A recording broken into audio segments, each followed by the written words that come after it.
भगवत दर्शन उसी को प्राप्त होते हैं जिसकी भगवत दर्शन की प्रबल उत्कंठा के लिए ये 4 बातें जीवन में आ जाएं। पहला, नित्य निरंतर नाम जप रसिकों के संग से। शर्त है रसिकों के संग, भजन न होई संग बिन। हे मनमानी नहीं होता, रसिकों के संग से भजन की वृत्ति, प्रमाणित भजन होना चाहिए आचार्य परंपरा, गुरु परंपरा से। दूसरा, भगवद विग्रह को साक्षात भगवान का स्वरूप मानना। जैसे कुछ ऐसे भाव वाले लोग हैं कि अरे पत्थर पूजने से, धातु पूजने से क्या प्राप्त, क्या वहां भगवान है? कौन सा तुम्हें ज्ञान है भाई? कौन सा ज्ञान है?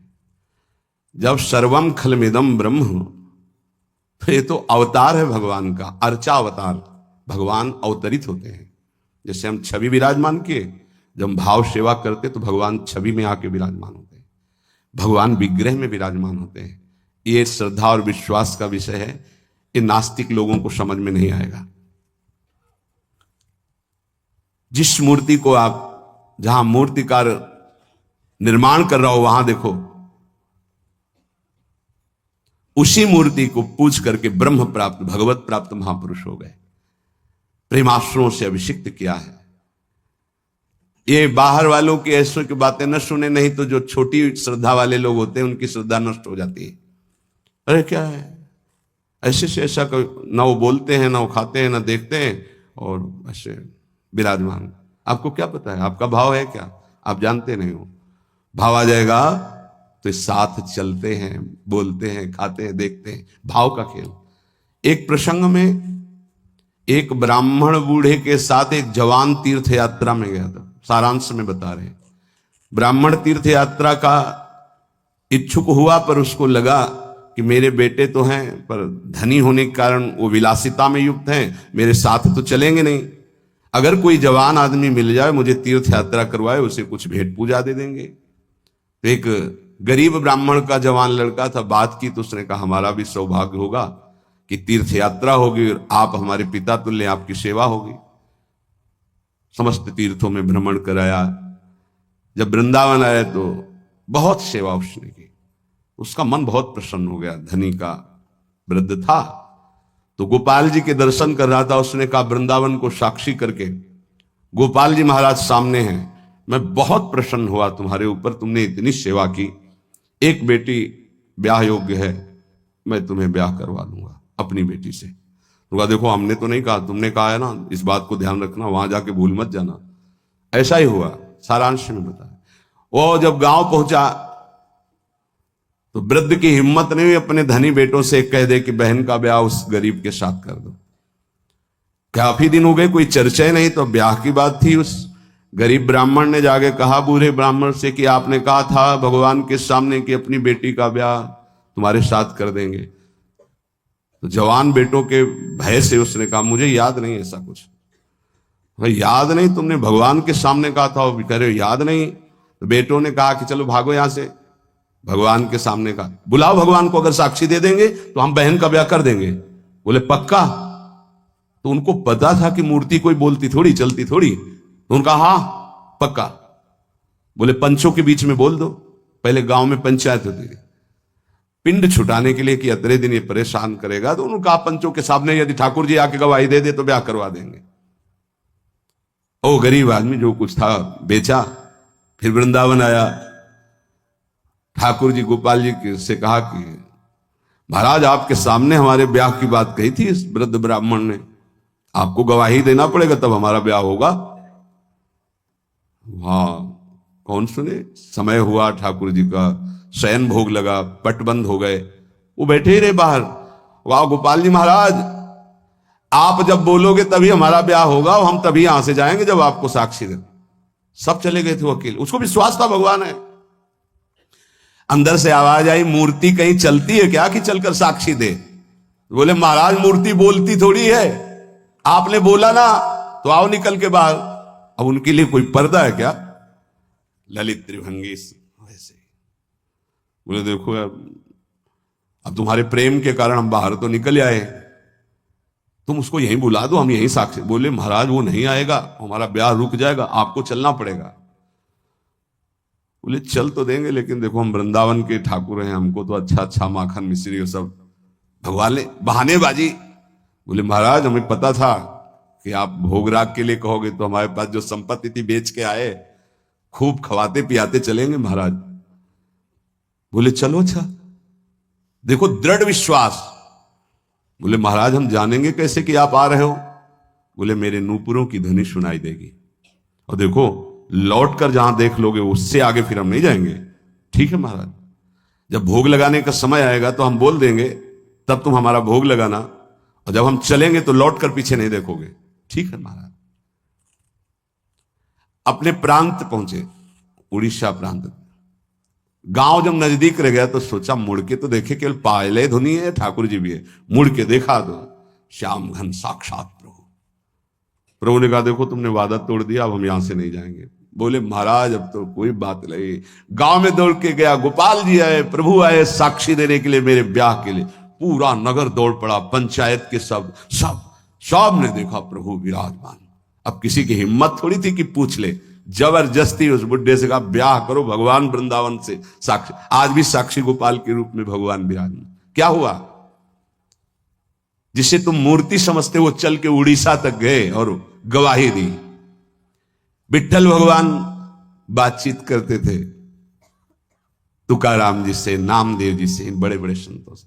हरिवंश महाप्रभु, सेवक जी महाराज, बंचंद महाप्रभु तक बातचीत करते थे राधा वल्लभ लाल जी। प्रगट में एक बार मोहन चंद्र जी महाराज महाप्रभु के सबसे छोटे लाडले पुत्र थे। महाप्रभु राधा वल्लभ जी की सेवा परिचर्या में थे, तो एक पात्र कटोरा था राधा वल्लभ जी की सेवा का, उसमें चरण छू गया श्री मोहन चंद्र जी का। महाप्रभु ने एक शपथ मारी, प्रभु के पात्रों को ऐसे। राधा वल्लभ जी के जब पत्रावली कर रहे थे तो कपोल में अंगुली बनी, तो उनका जय जय आप। तो बोले मोहन चंद के रूप में मैं ही तो अब खेल रहा हूं अपने पात्र, तुमने वहां मारा मुझे देखो लगा। महाप्रभु ने कहा क्षमा कीजिए प्रभु, ऐसी तन्मयता मोहन चंद जी की आप में है, ये मुझे पता नहीं था। ऐसा महाप्रभु से बात, स्वामी जी से, बिहारी देव जी से बिहारी जी बात करते थे। आज भी महापुरुषों से प्रभु बात कर। ये केवल मूर्ति छवि का विषय नहीं होता। ये अज्ञानी जीव जो है ये केवल तर्क विवाद में फंसे रहते। श्रद्धा में तर्क विवाद नहीं होता। ये तर्क विवाद जहां होने लगे, ऐसी कोई वार्ता होने लगे, श्रद्धालु उपासक को बिल्कुल हट जाना चाहिए। भगवत दर्शन किसको प्राप्त होते हैं? पहला, जो रसिक महापुरुषों के गुरुदेव के अनुसार भजन करता, नाम जप, मंत्र जप। दूसरा, भगवद विग्रह को साक्षात प्रभु मान करके, कहा सो कहां जहां प्रभु नहीं। जब सर्वत्र प्रभु है तब तो हमने प्रभु का श्री विग्रह, अर्चा विग्रह, ये अर्चा अवतार है भगवान का, इनको विराजमान किया, साक्षात मेरे प्रभु हैं। ये बाहरी दर्शन है। तीसरा, प्रभु को अर्पित किए हुए प्रसाद के अलावा अरुचि होना। कुछ भी ऐसा जो हम प्रभु को अर्पित नहीं कर सकते वो हम नहीं पा सकते। प्रभु को अर्पित ना की हुई चाहे अमृत पड़ी हुई वस्तु हो, हमारी बिल्कुल श्रद्धा और रुचि नहीं। हमारे प्रियालाल ने नहीं पाया तो हम उसे चख नहीं सकते। ये भगवत प्राप्ति, भगवत दर्शन के लिए बहुत आवश्यक है। गुरु प्रदत्त भजन में आसक्ति, इष्ट के श्री विग्रह छवि में साक्षात भाव, और इष्ट को अर्पित ना किए हुए वस्तु, वस्त्र, पदार्थ, भोगों में पूर्ण अरुचि। कई बार हमने ऐसे संतों को देखा जो अमनिया जैसे, पा लीजिए, नहीं अमनिया है ना, हम अपने ठाकुर को भोग लगा के पाएंगे, या आप अपनी श्री जी को भोग लगा दीजिए तो पालेंगे, अन्यथा नहीं। अमनिया नहीं, अमनिया माला, पत्र, पुष्प, सुगंधित कुछ भी नहीं। हमारा जीवन प्रसादी हो जाना चाहिए। ये बहुत ध्यान से अपनी दिनचर्या में देखिए कि कभी अमनिया मत पाइए।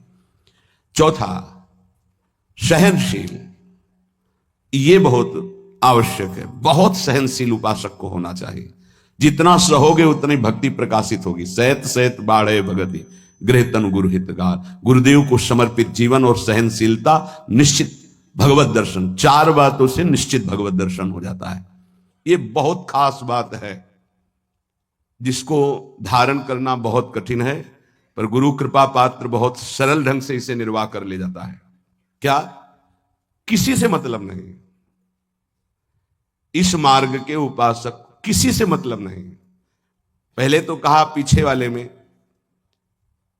कि जो विषयी पुरुषों का समूह है उनके संग से भयभीत रहे, कभी संग न करे। अब आगे वाले में कहा महान संगा नाम, किसका ये स्वरूप होता है? बोले जो वह तो महताम श्री पद रजा, महापुरुषों की चरण रज से जिसका शरीर अभिषिक्त है और माथे पे जिसकी चरण रज विराजमान है, गुरुजनों की, संतों की, रसिकों की, वो महान संगा नाम सहज मधुरात्म प्रिय कथा। वो निसंग ही नहीं, महान निसंगा नाम, जागृत स्वप्न सुषुप्ति कभी भी कहीं भी उसका किसी से संबंध नहीं है, शरीर से भी नहीं। क्योंकि महान संगा नाम तभी हो सकता है, शरीर से भी नहीं। यह ज्ञानी जीव जानते नहीं। कहते हैं शरीर तो यहां छूट जाता है, फिर गति किसकी होती है? भगवत प्राप्त। शरीर तो एक कपड़ा है, समझते नहीं हो। इसके नीचे एक कपड़ा है, सूक्ष्म शरीर, उसके नीचे एक है कारण शरीर। आप पहनने वाले हुए आपके कपड़े हैं, एक छूटता है सिर्फ स्थूल शरीर। सूक्ष्म शरीर और कारण शरीर को लेकर के बार बार जन्म मरण होता रहता है, कपड़े बदलते रहते हैं। और जो जीवन मुक्त हो गया तो तीनों शरीरों का संबंध खत्म और दिव्य चिन्मय चिदानंदमय शरीर को, भावदेह को प्राप्त करके चिन्मय धाम में, चिन्मय लीला में, चिन्मय प्रिया प्रीतम के समीप हो जाता है। वो महान संगानाम,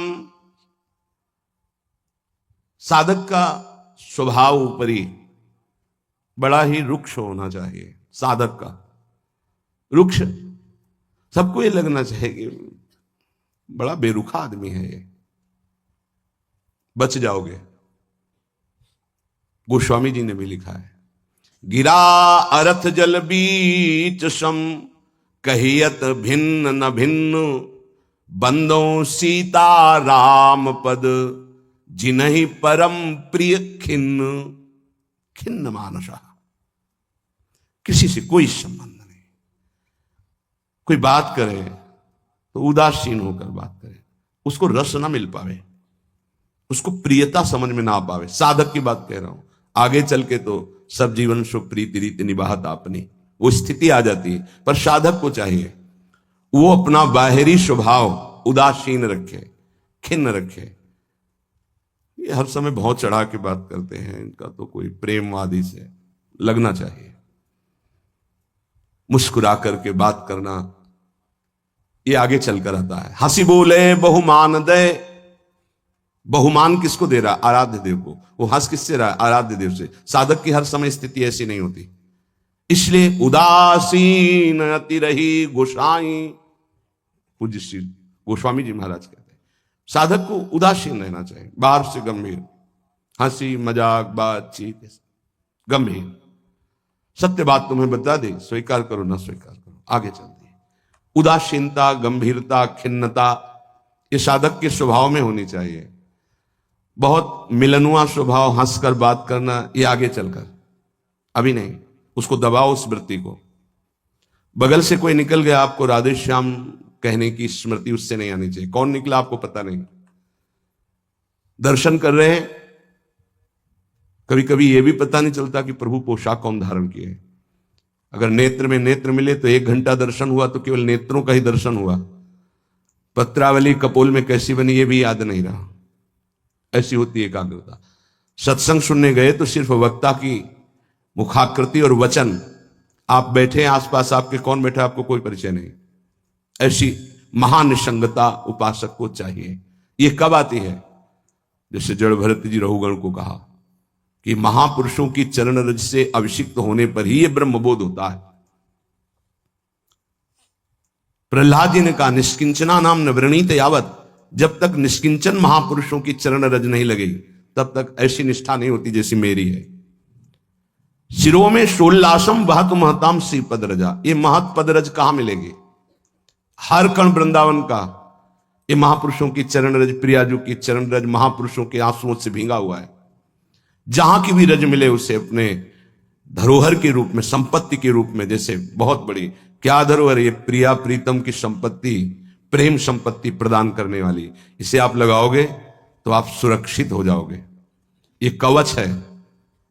कई बार शास्त्रों बारे चर्चा हुई है, पर बड़े भाग्यशाली साधक उपासक उपासिका होंगी जो इस बात को स्वीकार किए हैं कि रोज स्नान के बाद शरीर में रज लगाते हैं।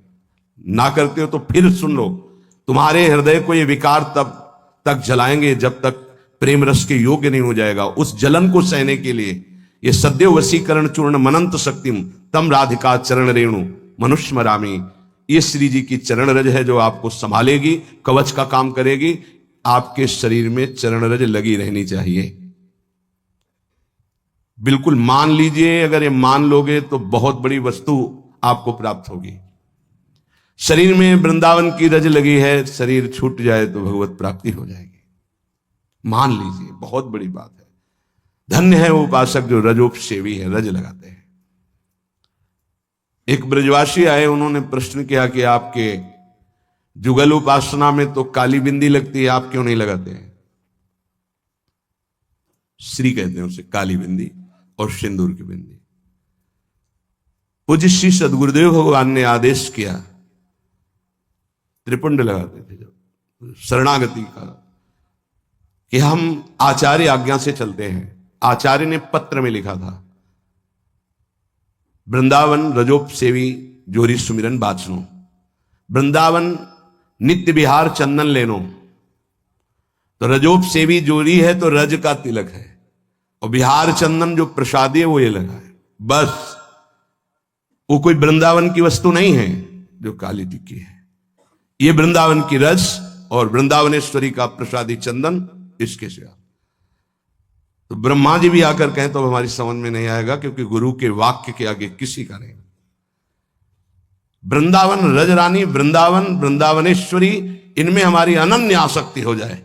जो लगाते हैं उनको प्रणाम है, पर हमारी गुरु आज्ञा है, आचार्य श्री हितजू महाराज, वृंदावन रजोपसेवी हरिवंश जोरी सुमिरन बाचनो, वृंदावन नित्य विहार चंदन लेनो, आज्ञा है, उसी का पालन है। अगर महापुरुषों की चरण रज लग रही है तो महानिसंगा नाम मान लीजिए। बार बार इसलिए कह रहे, मान लीजिए। आप में सामर्थ्य नहीं कि आप असंग हो सके। महानिसंगा नाम तो बहुत बड़ी बात है, वो कहीं आ सकता नहीं, स्वभाव में, ना सूक्ष्म शरीर में, ना स्थूल शरीर में, और ना बाहरी व्यवहार में। वो अपने स्वरूप में स्थित महापुरुष है, वही महानिसंगा नाम होता है। फिर क्या बोले, सहज मधुरात्म प्रिय कथा, अपनी प्यारी जी और प्यारे जो की कथा सुनते ही उसकी दशा बदल जाती है। प्रसंगानाम प्रेमोत्पुलक गलदस्रा कुलगिराम, अश्रु प्रवाह हो रहा है, पुलकित तन हो रहा है, गदगद कंठ हो रहा है। ये सहज मधुरात्म, सहज मधुर रस प्रदान करने वाली प्रीतम की चर्चा सुनते ही, पद गाते ही दशा बदल गई। कैसे हुआ? बोले महापुरुषों की चरण रज का प्रभाव। अपारे श्री वृंदावन रस महाब्धो विहरताम, इस महाप्रेम रस के अपार समुद्र में विहरण करने वाली जो जुगल जोरी विहार करने वाली श्री श्यामा श्याम है, इनके प्रेम में जो उल्लसित है, उनकी चरण रज सदैव मेरे माथे पे लगी रहे। तो सदा राधा कृष्ण प्रणय पुलकासुद गम भृतहा, राधा नाम सुनते ही रोमांच हो गया, अश्रु प्रवाह होने लगा। श्यामा श्याम की बात सुनते ही, पद सुनते ही पुलक, पुलकावली, अश्रु बहने लगे और देह कंपायमान होने लगी। ये बड़े भाग्यशाली, इसमें जानबूझकर नाटक न करे, स्वाभाविक आ जाएगा। नाम जप करो, रस सिंधु वृंदावन की रज लगाओ और रहने से रहो तो स्थिति आ जाएगी। एकांत में चिल्ला चिल्ला के रोने का मन होता है, जैसे डकार आती है ना, तो उसको निकलना ही पड़ेगा। ऐसे रोना आता है, स्वाभाविक। क्यों रोना आता है? कुछ चाहिए, कोई दुख, कोई विपत्ति? नहीं, स्वाभाविक वो एक प्रक्रिया है उस प्रेम की। रोना आता है, हल्का हो गया, रोया, थोड़ा शांति मिली। अगर रोएगा नहीं तो रह नहीं सकता, उसकी दिनचर्या है रोना, कभी भी कहीं भी भाव आ जाएगा। किशोरी कंदर्पा कुल कनक गौरांग लतिका, आहा, जो किशोरी जो हमारी गौरवर्ण है, जो कनक लता है, ऐसे उपासक का यही जीवन हो जाती है।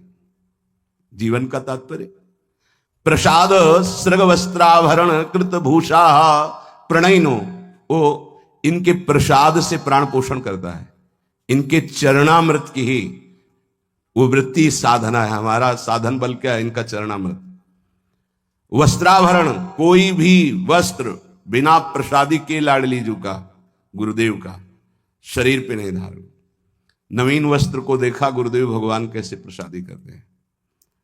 पहले उससे धोते हैं, प्रक्षालन करते हैं, फिर सुखाते हैं, फिर श्री जी के सिंहासन में स्पर्श करा के रजरानी में ऐसे 1-2 बार फिर उससे धारण करते हैं।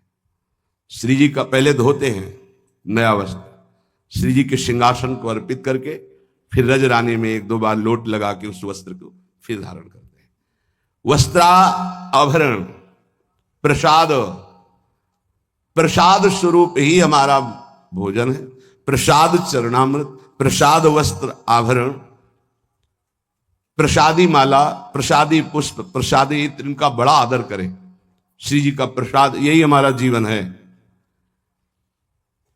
अगर अमनिया आप पाते हैं तो आपके हृदय में भाव सूखने लगेगा। अगर जग भी गया है, अमनिया जल भी नहीं, अमनिया भोजन भी नहीं, प्रसाद। प्रपद्ये श्री वृंदावन भुवि विचित्राखिल कलाहा, समस्त कलाओं में जानने वाली शिरोमणि श्री लाडली जो ऐसे उपासक के हृदय में अपनी समस्त कलाएं प्रकाशित कर देती, अर्थात वो सहचरी भाव को प्राप्त हो जाता है। विचित्र अखिल संगीत गायन कलाओं का, चतुरता का वो मूर्तिमान स्वरूप हो जाता है।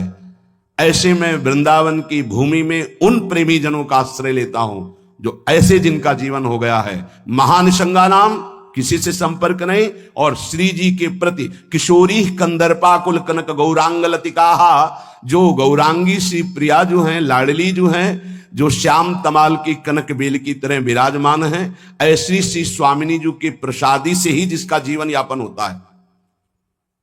ऐसे में रसिकों को इस वृंदावन भूमि में माथा रखकर प्रणाम करके उनकी चरण धूलि माथे पे धारण करता और उनका संग करने की अभिलाषा करता हूं। ये भगवान की विशेष कृपा है कि हमें ऐसे महापुरुष रहनी बता रहे हैं। अगर प्रसाद का आप महत्व धारण करना प्रारंभ कर दिए हैं तो बहुत जल्दी प्रेम जागृत होगा। प्रसाद पर प्रसाद बुद्धि रखिए, राग द्वेष उस पर न रखिए। ये पदार्थ नहीं पाना है, ये पदार्थ अनुकूल है। प्रसाद में प्रसाद बुद्धि रखिए, न फल बुद्धि, न अन्न बुद्धि, न भोजन बुद्धि, न स्वाद बुद्धि, प्रसाद बुद्धि रखिए। प्रसादी वस्त्र को प्राणों से भी अधिक प्रिय मानिए। प्रसादी माला पुष्प मिले तो हृदय में आह्लाद होना चाहिए। सीधे मेरे प्रभु ने प्रसन्न होकर मुझे प्रदान किया है, दे कोई भी, लेकिन मेरी प्रिया जो ने मुझे प्रदान किया, एकदम आह्लाद, वही आपको प्रेम भाव में ले जाएगा। प्रसाद में भगवत बुद्धि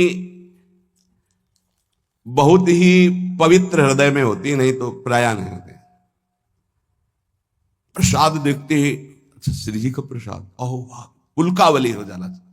महाप्रभु चैतन्य देव को जब वृंदावन से कोई भी प्रेमी जन जाते, गुंजा की माला, टेटी का अचार, ऐसी वस्तुएं बार बार उनको हृदय से लगाकर अश्रु प्रवाह करते। श्री कृष्ण ने कितना प्यार किया, मुझे प्रसादी भेजी। वृंदावन की रज, वृंदावन का कुछ भी, महाप्रभु पुलकित हो जाते।